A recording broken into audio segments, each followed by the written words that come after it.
Hey everyone, my name is Mark Hayward. I am from the Business Growth Talks YouTube channel. Today we have Dawn Bloomer, who is a business strategist and consultant who shares her insights on business growth and work integration. She emphasizes the importance of the business mindset that focuses on growth and supporting a fulfilling life outside of work. Dawn also discusses the concept of productive pressure, which involves finding the right balance between driving for success and avoiding burnout. She highlights the need for business owners to prioritize self-leadership and take care of themselves. Dawn also touches on the challenges of work-life balance and the importance of integrating all aspects of life into business. She shares strategies from retaining customers and generating referrals, such as providing value on social media and building a strong network. Additionally, Dawn discusses the role of the exit planning in business growth and the importance of preparing for the future transitions. She emphasizes the need to decentralize oneself as the business owner and create a strong brand that can be sold or passed on to successors. Dawn also shares her perspective on change and the importance of embracing it as an opportunity for growth. She encourages entrepreneurs to surround themselves with supportive community and seek advice from mentors and coaches. Dawn concludes by discussing the significance of legacy and the values we impart on each other. So thank you very much for joining me today. That is Dawn, who we're going to go into the interview with. If you are enjoying this content, please do give it a like. Please do add any comments down below. I will respond to all of them. And equally, could you please hit the subscribe button? It would mean the world to me. It just really helps boost the channel. So thank you very much, and over to the interview.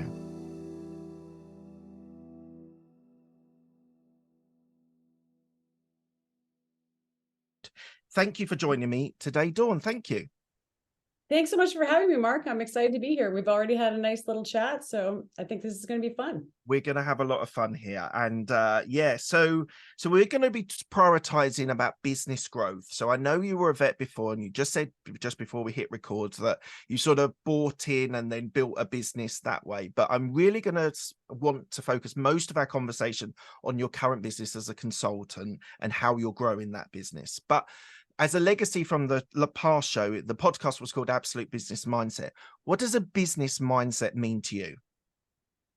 That's a great question. I would say that for me, a business mindset is about growth, because for me, a business is about supporting your life and how it can give you all the things that you want in the rest of your life, not just the business itself. Interesting. That's a slightly different answer, and that's interesting because we, as a business owner, as often you get so consumed by the business that other things outside, and I've spoken to people before that have said family has suffered and sort of other interests has suffered as well. And I do think there is a necessity. I've got young kids, 7 and 9, 2 girls, to be able to prioritize them as well, and creating a kind of work-life balance. We're going to ask you a question about work-life balance, because I actually don't think it exists.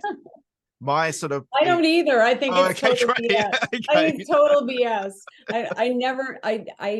I abhor the words work-life balance, because to me, balance sounds like a seesaw, right? Or a teeter-totter. And you're supposed to have work on one side and life on the other side. When did work become half of your life? Even if you spend, some people spend, it seems, more than half of their time doing it. You need to be integrating all of your other interests and all the other important domains in your life into it. So sorry, I probably got ahead of your question. No, that's absolutely fine. You started it. A question that I ask about people's journey and people's background. So tell me one thing about your upbringing which reflects on who you are today.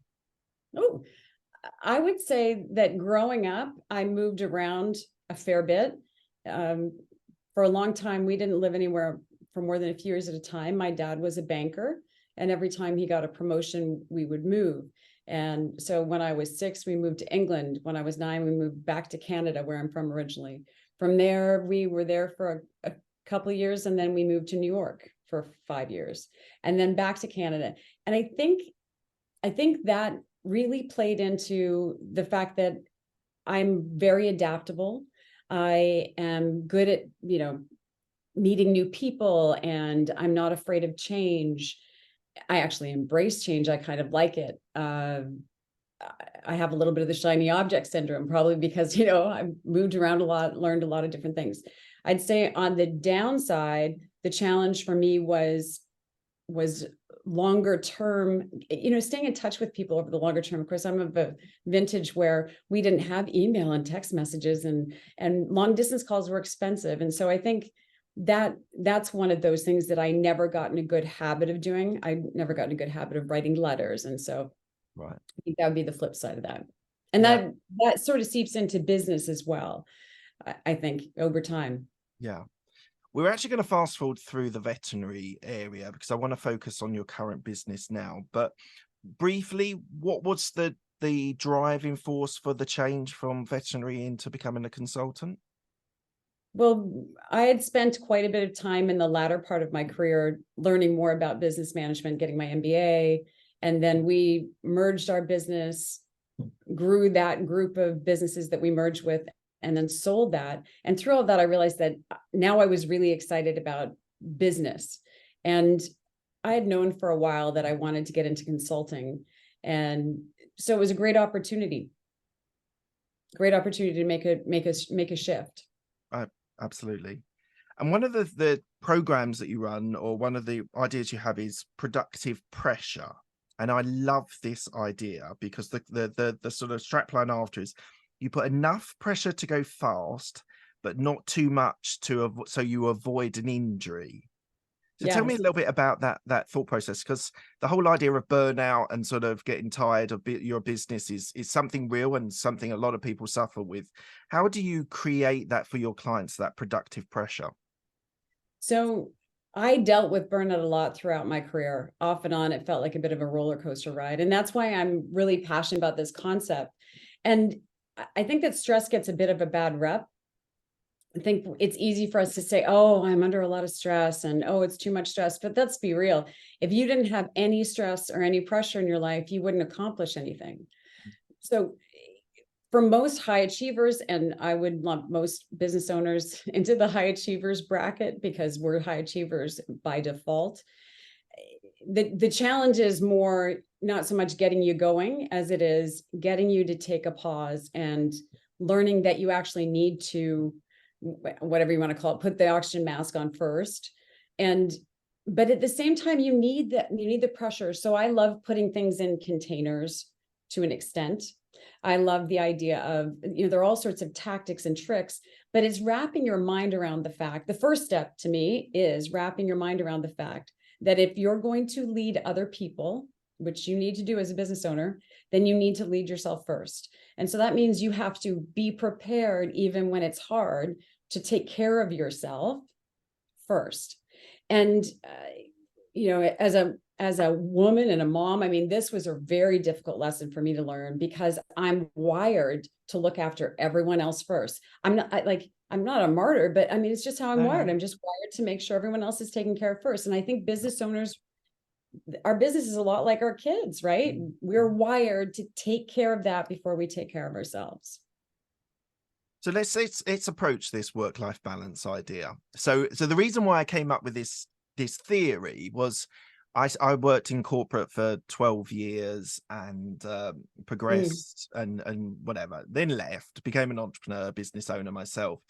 But when one of the early conversations that I had young children at the time, and he said, it is a constant equalizing where you are when it comes to work and family life, or work and outside of work. And he said, you're looking to progress your career, you're putting the accelerator on the business or on what you're trying to achieve in the corporate. Your family dropped down a few levels. Now, at certain times it might be newborn or whatever. You prioritize your family, and therefore they are more important than your work. So your work, you're not looking for the next promotion. You're sort of saying, I'll sit tight for a year and I'll prioritize my family. And he said it is a constant equation that you're working out, which is more important at the moment because of X, Y, and Z that make you do that. And therefore this idea that everyone can create this idea of having this equation where everyone is happy, you're happy, your family's happy, your business is happy, What's your thoughts on work-life balance? Yeah, so I would take it even a step further. I think that's a great starting point. But again, you're still only talking about work and family, or work and life. To me, as a business owner, and it's a little bit different if you're in a career, I feel, or it can be, because it can be easier to shut it off. But I think when you're a business owner, especially when you're building a business, in the beginning, you are going to put a lot more priority on that. And that's why it's really important to be aware and mindful of what all the other parts of your life are that are being ignored or aren't getting as much attention as they need, because otherwise you might not realize it until it's too late. It's fine to say, right now I have to focus on my business. And then what are you doing about the rest of that stuff? So one of the exercises that I love that's been out there for a long time is the Wheel of Life, where you pick, six or so domains in your life, and you sort of rate them on a scale of 0 to 10. What is it that you really are focusing on right now? And it's not about judging yourself. It's about being aware. Well, I'm focusing right now on growing my business. And so I happen to be married and I have kids, and I also like to stay healthy and fit and all these things. So how am I going to apportion my energy? I think it's energy even more so than time, because here's the thing, like even with kids, like my kids are 16 and 18 now. But even my kids, when they were little, it's not about how much time they have with you. It's about how present you are when you're there in the moment, because they're little self-absorbed little beings. All they want to know is that when they're ready for you, that you're in the game. Yeah. So there are so many ways that we can make it work, and still, it doesn't mean that it's not going to feel, crazy a lot of the time, and you're not going to drop some balls here and there. But if we take a more deliberate approach to how we're going about it, that's where we really can have it all. We just can't have it all at the same time. We can have it all in different amounts at the same time. Okay, next thing I wanted to ask you, what are the strategies that you employ to keep your customers and get referrals from your clients? Oh, that's been an interesting journey for me, because I went from a business where we had more work than we knew what to do with, and we had only ever had work through referrals. Word of mouth was the only way we got business. Didn't have a website, no marketing. And so when I started my consulting practice, I realized that I had to learn a lot about all the things that I wasn't really very fond of, like social media and internet marketing and websites and all sorts of stuff. And so that's been a really challenging journey for me, because I've had to be willing to do things like this, like get on podcasts and post on social media. Because if people don't know me, and they don't know how I think, and they don't get a sense of how I am, they don't know whether they'll like working with me or not. So I've spent a lot of time investing in trying to build my network on LinkedIn. I do a lot of, I try and provide a lot of value on LinkedIn by just putting my thoughts out there. I mean, I guess it depends on the eyes of the beholder whether or not it's valuable, but the people that that resonate with the things that I'm talking about will be a good fit for me. Yeah. So I spend a lot of time on that, and that's been a struggle for me. I didn't post on Facebook. I'm a lurker. So that's been a real journey for me. It's a whole new world trying to be heard in a sea of noise. Yeah. And as far as from a referral basis, that for me is a little easier. I feel that that's where I still get most of my business through referrals, through word of mouth. I think because it's just a lot easier to hire someone as an advisor if someone else has worked with them and knows, likes, and trusts them. So it's not like a product where you can just kind of put it out there and some people will try it and it speaks for itself. It's one of those things where it's more of an experience, where you need to have had the experience to know what its value is. So there's a great marketer, I don't know if you know him, called Seth Godin. Oh yes, he's brilliant. If you want to know about sort of creating USPs, I read Purple Cow a Purple Cow, long yeah. time ago. Read it, because he's a great marketer, he's a great educator, and that idea of creating that USP, that reason why you're distinctive, you're different from the rest of the sea of noise that we have on LinkedIn, on Facebook, on TikTok, on any sort of social media, even to an extent podcasting as well, because you want to create yourself as a thought leader. It sounds that's what you're trying to create yourself as. And therefore that book, I'm sure, will give you an amazing insight that hopefully might be able to help you with your marketing as Thank well. you. Yes, absolutely. Right. This is something that I've struggled with my current business. So I do real estate, and I own properties and I rent properties out, and it's easy. My exit plan for that is death, and I'll pass the properties on to my children. It's simple. I worked that out quite easy. That was what I was going to do. You already know it's one of the I already 5 knew. Ds. So this podcast agency, which me and my business partner has been running for 2.5 years, I've struggled with the idea of the exit plan. And I've come to the conclusion that I want to sort of get to the point where everything is automated and it can almost run on its own, and I'm strategic and directing where the business goes and stuff like that. So I have thought about that recently. But how do you help your clients who want to grow their business, but also think about their exit strategy as well? Well, actually, what's really cool about exit planning is that exit planning really is just great business strategy. Because what exit planning does, if it's done well, is it allows you to grow value while preparing your business for exit.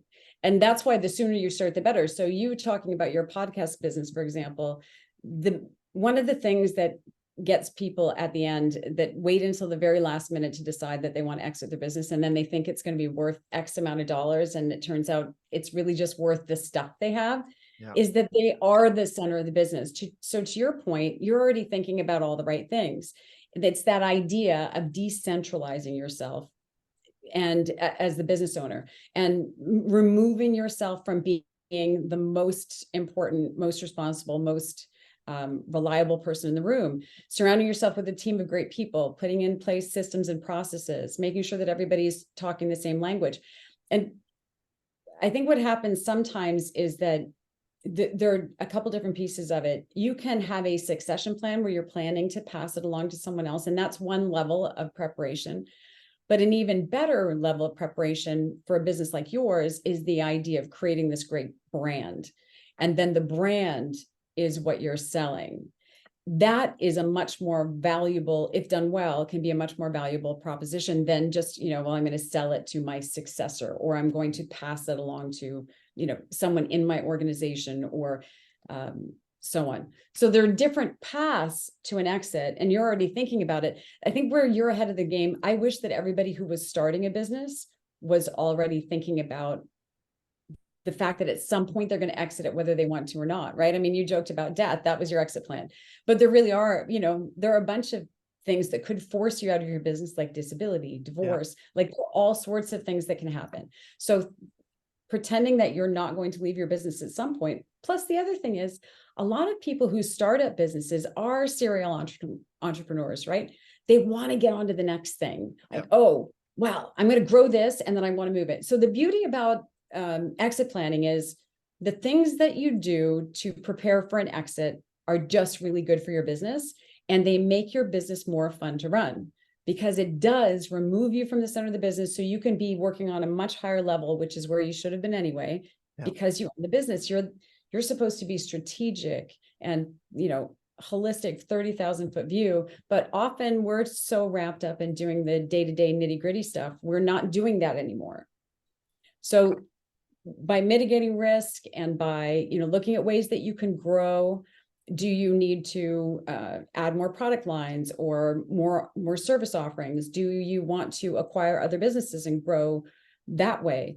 There are so many ways that you can grow, and as long as you're being mindful of the end goal, then all of those can support each other and make the business a lot more fun. That's the thing that I get excited about. Is I often have business owners that I work with who are not enjoying their business anymore. And they're like, I just want to get out. But then when they realize that they can do all these things to make their business run the way it should be running, and it makes it more valuable, then it's fun again.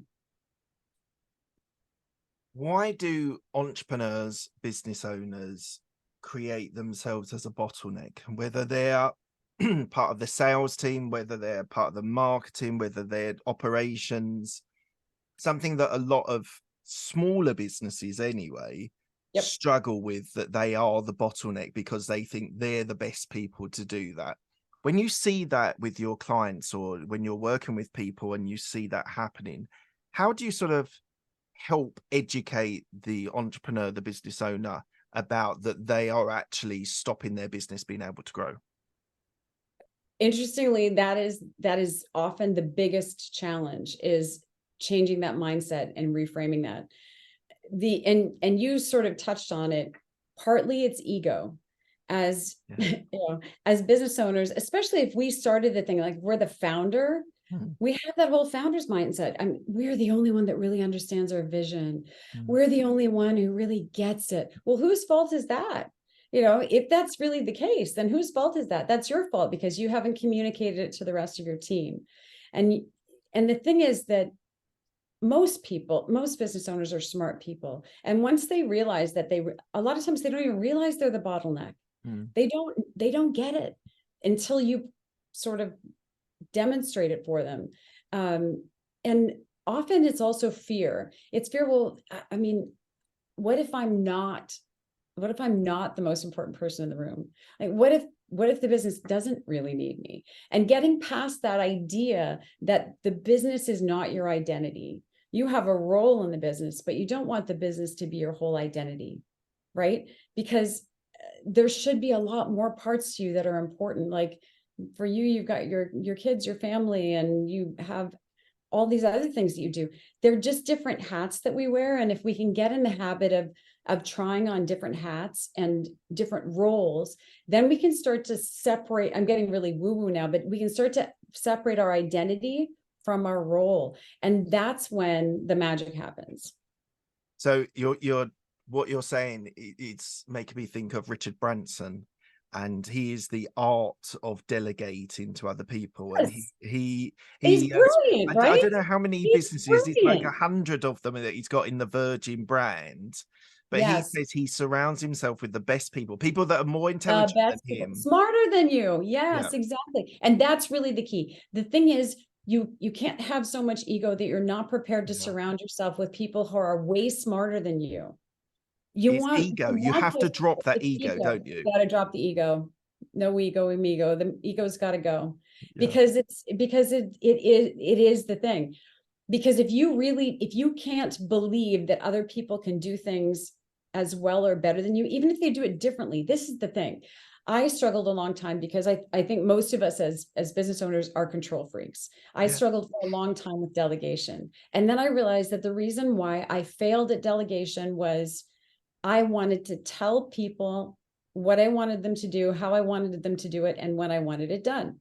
I wanted to control the entire process, because I just felt like that was the only way it was going to come out at the same level. Well, first of all, it doesn't always need to be the same over the top level that I might be inclined to do. Yeah. But second of all, you need to give people the opportunity to come up with their own way. Now that I've learned the art of delegation, and just now it's like the challenge. Who can I find that can do this instead of me? Because I know that almost anybody out there can do it better than me, but who can I find that can do this instead of me? And now if it doesn't make me happy, if it doesn't make me excited, then I look for someone else who can do that for me, especially if it's something where I'm spending time doing something that I could pay someone else less than I get paid Yeah. to do the thing. I was doing a lot of stuff before that. I could have paid someone a lot less and had a lot more time. Even if I wasn't billing more at the time, Mm. I could have had a lot more time to think strategically Yeah. and make better choices, and have some energy in reserve, like have some energy left over. So you're a consultant, you're a business strategist, you're an exit planner. And this is a deliberately blunt question, so please do apologize if you get it, but is your business that you have currently scalable? That's a great question. I have in its current iteration, the way I'm doing it right now, it is not scalable. And that's partly by design. I thought about the exit. For me, this is more of a lifestyle business right now, Okay. because what I want right now is I want to work with clients I really enjoy. I'm at a stage of my life and a position in my career where I've chosen that at this moment in time, now, a few years from now, I'll probably feel differently. But right now I'm at a place where I just want to work with people that are have a real bias toward action, and I really want to help them move the needle. And I'm not looking for a huge scale at this moment in time. Now I'm very, what's the word? I'm wired to overachieve. And so I think that will change over time, but I wanted to have some time while my daughter's still at home. My son just went off to college. I've intentionally made it so that at this point in time, I'm not trying to break any world records, which is hard for me. But I do have a framework, and I have a way that I work with people. And so over time, I may decide that I want to remove myself from the center of my business, and more so than I already have, and scale it at that point. So earlier on in this conversation, you talked about your aptitude to be able to adapt and change to the market, to your life, and how you want to conduct it. How do you think you approach change and embracing change? Because it's something that we all face. A Yeah. couple of years ago, we had this thing called the pandemic, and that Yeah. made a lot of businesses have to, like, the word pivot became the buzzword within the whole, any industry you were talking about. It was all Yes. about, we all had to pivot to something else. Yeah. How do you approach change, and how do you embrace change? So I approach change a lot differently now than I did 10 years ago. I used to go into our business, and I'd be all excited about something, and I realized that most people find change really scary. And I think because I'm so adaptable, for me, it's just a new challenge. And that's how I take it on. So for me, myself, when I face a transition, I just look at it as an opportunity. I drive my kids crazy. I say, there are no problems, only solutions. Like, let's go figure out what the solution is. And I worked with someone when I changed from being, a business owner who had a practice and was a veterinarian, I was a doctor and all the things, and I switched into something completely different where I was starting from scratch. That transition was surprisingly hard for me. That one kind of hit me because I struggled. This is why I talk about identity versus role. I struggled with my identity. I'm like, oh, like, who am I? Who am I? Who's my mother? Like I really did. Went through that whole phase. Like, wait, who am I? You go out for dinner with people, and they're like, oh, well, what do you do? I'm like, yeah, not really sure right now, which I'd never had in my entire life. But it was really good for me because it made me realize that as good as I am at transition and change and transition can be tough. First of all, you want to make sure that when you make a decision about a change, when you choose to change, different from pivoting because you have to, that you're running towards something and not running away. And because those little tiny shifts matter, because if you're just running away from something, the grass is always greener on the other side. Mhm. So when you make those kind of decisions, be really sure that you're running towards something that you really want, not just running away from a pain. That would be number one about how I look at change now. But also, it's also the fact that not everybody manages change the way that I do. And so my biggest challenge used to be, I'd go in and be like, hey, let's do this thing. It's going to be amazing. I've got these great ideas. And I'd come in like a bull in the china shop, and they'd be like, what are you smoking? Like, no, I don't want any part of that. I don't want any part of that. So I really had to learn how to, adjust my approach depending on who you're dealing with. And so I deal with that a lot with my clients. Change is hard, and you have to make sure that people understand the why behind the change, and that everybody's wrapped their head around it. So for me personally, man, that transition, that was a bear. It was a struggle. I like my transition from a corporate role into business owner it's something that I hadn't realized. So I worked in corporate for 12 years. This was 4 years ago, and probably I don't know, 10 or 11 years ago, I started on this self-development journey. Everyone touches the base of Tony Robbins. I think Yeah, everyone yeah. starts there. They often move on from there, but they start there. They start there, sure. We've all been there. Yeah. So I listened to podcasts, I listened to audiobooks, got obsessed about understanding mindset and understanding productivity and understanding. Me too. Me too. Same path. Yeah. And then it was entrepreneurship that I started to get obsessed with. So the actual transition, I kind of think the transition from being a corporate employee where you have a salary to entrepreneurship where everything's on you was actually easier for me than necessarily my wife, because my wife was like, she wasn't part of the journey listening to the podcasts and the audiobooks and understanding what I Right. was Yeah. thinking about. Yeah. So it She was didn't all have the about, mindset. She didn't have the growth no, mindset. she hadn't. And she wasn't in that headspace. And I was And it's talking a to her lot. about it. It's Is. a lot. Yeah, It's a it's a lot. lot. But structurally, how do you change from, and I can sort of share some of my experiences, but how do you change from that element of security and safety, and you know where the next pay packet's coming in, to the sort of fear of when is the next client coming in and they're going to Yeah. pay in 30 days and I'm not Yeah. going to have a salary for this, or I'm going to reinvest my salary into the business to grow the business.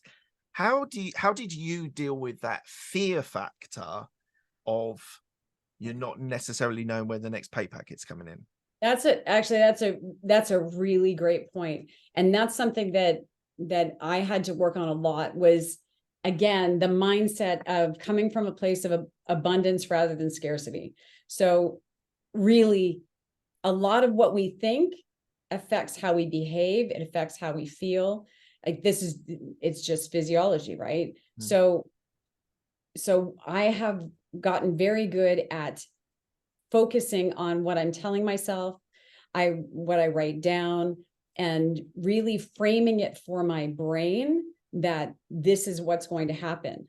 Now, that said, you still have to be practical, right? Like at the end of the day, you got to make sure the money is coming in. And there is a totally different feeling, as I'm sure you know, between having that, weekly, biweekly, whatever paycheck coming in. And even if you're living off of your nest egg or your investments or whatever, it is not the same feeling as having that money coming from outside at all.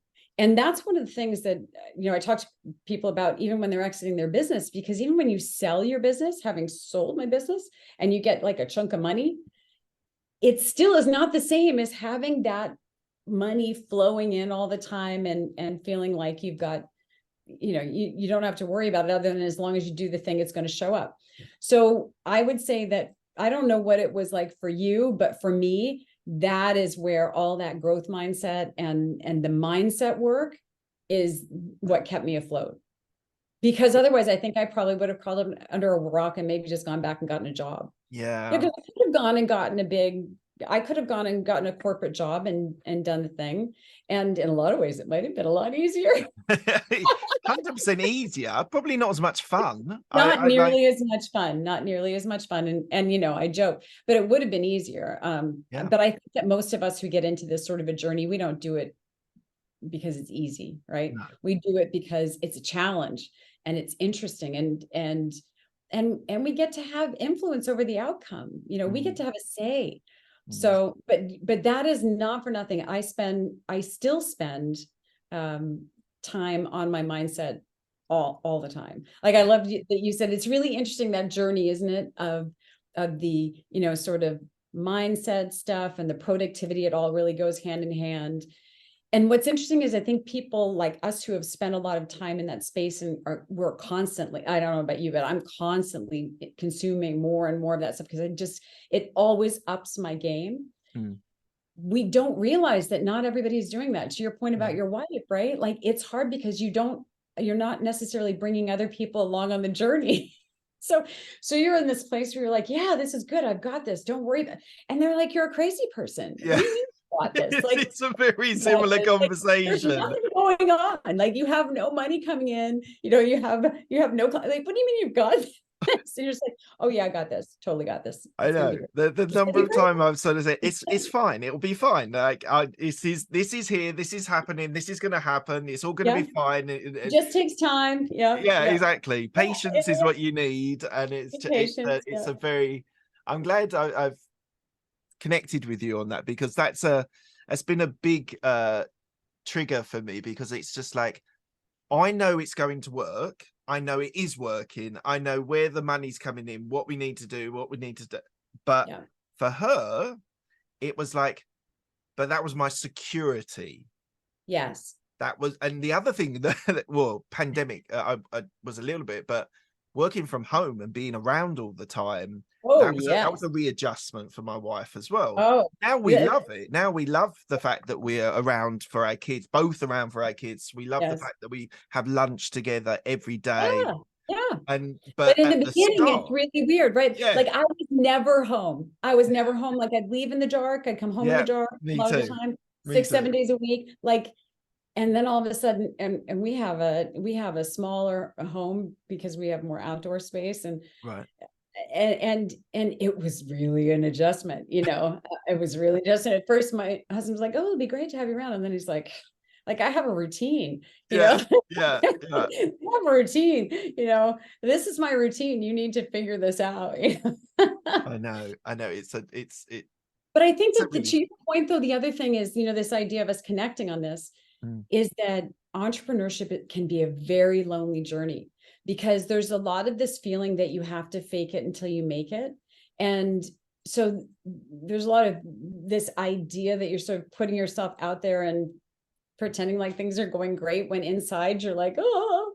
And so I think it's hard. It's hard for people to understand that, listen, we're all on the same journey in yeah. all of this. And not everybody hits it out of the park the first time. Sometimes, you throw an idea out there and it doesn't work at all. And Mm, you have to, rework it. And that's just part of the journey. That's why I really encourage people to create like a personal board of directors.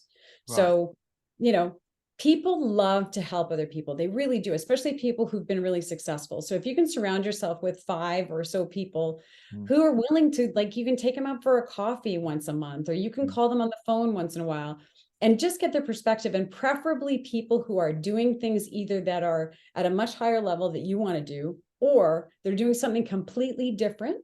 yeah. And they can give you an outsider's perspective, because often we get so caught up in our little, microcosm of existence, whomever we are sort of connecting with all the time, Yeah. that we miss out because there's something really obvious that we could have tried, Yeah. and we didn't even think about it because we're sort of surrounded ourselves with the same people doing the same systems and the same stuff. So I think personally, networking groups, masterminds, mentors, coaches, business partners, you need to surround yourself with good people that are going through something similar. Yeah, And that's absolutely. where Yeah, you start being absolutely. able to develop that. And this whole idea, something that you haven't mentioned, but I think you sort of inferred right at the start with exit planning, people are part of communities as Yeah. well as families and things like that. And I think it is super important that entrepreneurs and everyone who's listening on this show today, that is an entrepreneur that find themselves isolated or on their own, there are people out there, coaches, mentors, masterminds, networking groups, Yes. whatever works for you. You need Yep. to find those people that can support you, as you say, give you advice, or just spitball an idea and get an idea of where they're going or where they've already been. They are so important, because it can be very, very lonely being the sole owner of a business and you don't have anyone to talk it. Yes. And I love that point, because you're right. Building your community is the key, because otherwise, first of all, they can accelerate your growth and your Mm, progress, but mm, more importantly, they can support you. They can give you moral support. yeah, It always helps, especially when you hit those lulls or those dips. It always helps to have someone who can say, hey, look, yeah, I was there. You just plow on, just pick something, do something, take some action. Yeah. And just having someone who can say, yeah, I know, I get it, or just validating the fact that you're stressed out about it, Yeah. or you're worried about it, just validating it and saying, yep, you're right. I see why that's upsetting. And then, give you a kick in the butt so you move on. That's the other thing, is having a great accountability partner. I have an awesome accountability partner right now. I have a couple, but I have one in particular. And if I'm really struggling with whatever, I'll just text her and go, hey, da, da, da, and she'll be like, yeah, I get it. And then she'll be like, okay, now go do this, Yeah, do it. report back. Yeah. And it matters. Like, no matter what level you're at, Yeah. I don't care if you're running a $10 million company, $100 million company. These are like basic ideas that will support you throughout your growth. Awesome. Look, we're coming to the end of the interview. I asked the same 6 questions to all of my guests.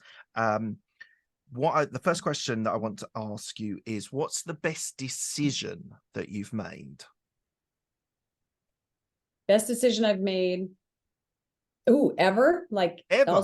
I can think of, having kids. My career was so busy. I wasn't sure I wanted to have kids. I didn't know that I had space for it. Best thing I ever did. What's the best piece of advice you've been given? Ooh, best piece of advice I've been given.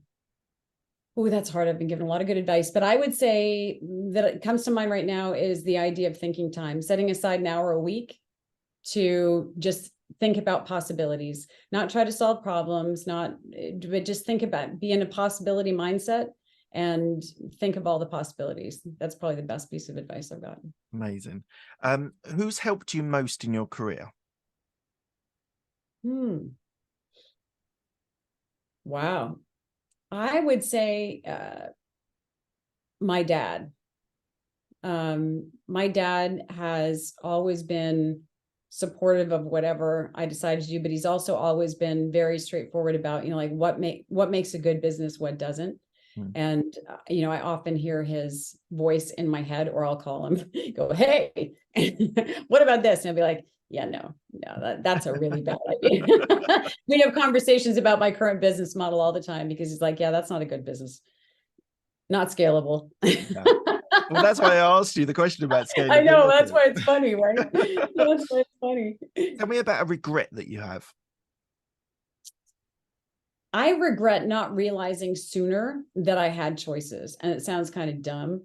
Like, I'm a pretty smart person, but I spent a lot of my life thinking that where I was and what I was doing is just, it just was what it was. And I just needed to kind of suck it up and live with it. And that was a theme I had in my life for a while.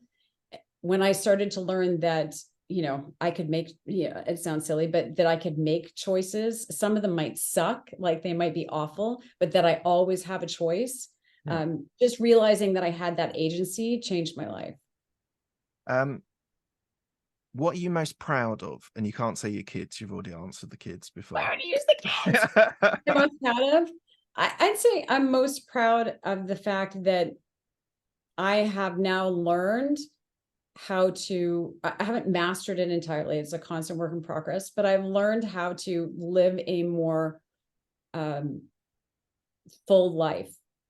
I still love business. I love work. I love all of that, but I've learned how to live a more full life. And that's what I'm most proud of, because that's what I want my kids and my family to remember me for. Oh, we're getting on to that. What does legacy mean to you? Oh, so legacy means something different to me now than I think I thought it would. Legacy to me now means what will I have, what experiences and beliefs and ideas will I have imparted to my kids and my family and my friends as I leave, if I leave them behind. What will I have imparted? Like, what will they remember about what was important? Yeah, I think that's like values and we all are looking for that. We're all looking for that. Yeah. And lastly, if people want to know more about you, where can they find you? Oh, okay, that one's easy. Easiest place is productivepressure.com. That's my website. I'm also, as I said, hanging out on LinkedIn quite a bit. I post on some other platforms, but I really mostly engage on LinkedIn. And I always love meeting new people. So whether or not I can do anything to help you, if you just want to hang out and have a fun conversation, look me up. That's great. Thank you so much, Dawn. It's been an absolute pleasure speaking to you. I feel we've connected. We're kindred spirits. We were both in a sort of corporate environment and then moved to entrepreneurship. So thank you so much. It's been such an enjoyable conversation. Thank you so much. Thank you so much for having me. It's been great. I've had a great time. I appreciate you.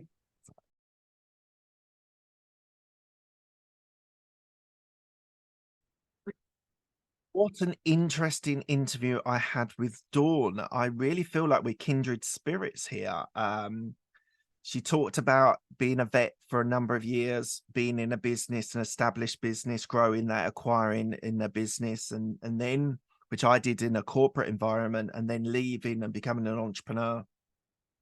And I just thought it was fascinating talking to her and sort of understanding her journey. And we've both been through that sort of self-development journey of the books, Tony Robbins and Gary Vaynerchuk and all those people, that influencers that are out there producing content and courses and things. And I thought it was really interesting, really hearing her idea and her struggles with things like social media and marketing, generally about marketing that she was struggling with. So it's one of those that as a consultant and probably as a vet as well, she probably never thought marketing was that important. But as we all know, as business owners and entrepreneurs, marketing and sales are the most important part of your business. You must know that by now. You've been listening to this show enough to know that sales and marketing is so critical to business owners being able to grow. And the other thing I thought was interesting was that my direct, blunt question about, is a business scalable? And she said, no, not at this present form. And she's enjoying the lifestyle, entrepreneurship lifestyle that she's got at the moment that works for her, which not everyone wants to be an empire builder. And I get that, and I totally respect that as a view on entrepreneurship. But I wonder if she'll come around and sort of start maybe pushing that business maybe in a few years' time. But yeah, absolutely loved that interview. I thought she was a great lady, a great experience that she had. And hopefully as a listener and a watcher, you've enjoyed that rapport that I really felt that we had together. And I thought that she was just a great person, and she was doing a model which worked for her. And every entrepreneur is slightly different. We all have different constraints, different pressures, different like dependence, different priorities. So we all have to be understanding of different prioritizations that we all have. And yeah, great interview. Absolutely loved my time with her. I thought she was a great guest. Get a really good viewpoint on entrepreneurship, business growth, being a consultant. That whole idea of exit planning, I think, is super important. Something I didn't initially think of, but I think it is important that you have an idea of how you're going to not be the bottleneck and how you're going to delegate and essentially at some point exit, whether it is by death, which is what I suggested with my properties, or whether you're selling a business or passing the business on to someone else. So thanks, Dawn. I really appreciated your time. It was super interesting. Had a great time spending time with you today. And on to the next episode. I really hope you've enjoyed that content. It's a really fascinating interview that I've done there. So please do, if you are enjoying this content, please do give it a like. Please do give a subscribe. It'd be really good to boost the subscriptions. It really makes a difference to the algorithm in YouTube. So thank you for that. If you do hit subscribe, hit the bell icon and you'll get all of the content. You'll get notified when all the content is available. Thank you so much for your time. It's really appreciated. Thanks a lot.